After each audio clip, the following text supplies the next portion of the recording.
Good morning, everybody, and welcome back to The Walk. Today is Tuesday, September 2nd, and yesterday I left you with kind of a hook. We looked at whether or not Jesus was there at creation. Today we're looking at, was Satan there? So I want to go back to these Bible verses and look at it more closely. Genesis 1 through 5 says, in the beginning, God created the heavens and the earth. The earth was without form and void, and darkness was over the face of the deep. And the Spirit of God was hovering over the face of the waters. And God said, "Let there be light," and there was light. And God saw that the light was good, and God separated the light from the darkness. He called the light day, and the darkness he called night. There was evening, and there was morning, the first day. So, we know Jesus was there. What about Satan? This word for formless is tahu. I don't know if I pronounced that right. And the Brown Driver Briggs definition said formless, confusion, unreality, emptiness, nothingness, empty space, that which is empty or unreal, wasteland, wilderness, a place of chaos and vanity. Okay. When I read that, yeah, there's a lot of just nothingness within that definition, but four things are really jumping out at me. Confusion, wilderness, chaos, vanity. All of those describe the things that Satan loves to do. So let's, in the lexicon, this is what it said. It's a barren place, a place of waste. It's vain, vanity, confusion, wilderness, empty, and waste. You're not spirit-filled, you're totally empty. And then the word for darkness was this, choshek. And it means the darkness, misery, destruction, death, ignorance, sorrow, wickedness. That describes Satan in a nutshell. And the lexicon for here is darken, dark, blacker, darkness, dim, and hide. It also describes many of the Bible verses that describe hell. It's completely in line with that. Well, then I looked at the word face. So when we go back to Genesis, it says, and the Spirit of God was hovering over the face of the waters. Okay, so let's look at what face means. The Hebrew word is panim. And the Strong's definition is the face, as in the part that turns. So you're facing somebody, you turn away. It also means to accept, against, anger, battle, beseech,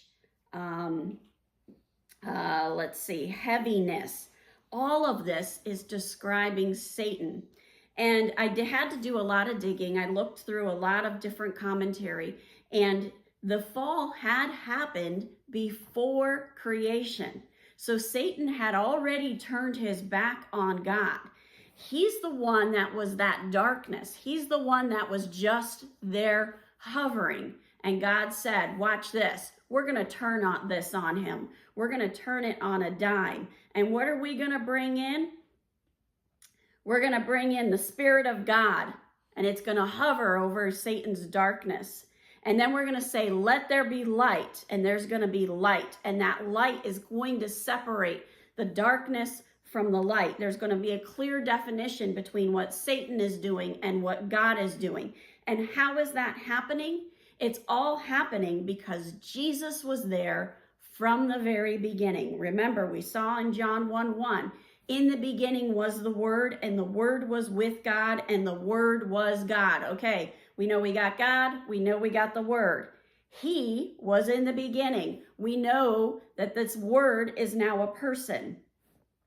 All things were made through him, and without him was not anything made that was made. So now we know that all of creation happened through this person, that's a he, that is called the Word.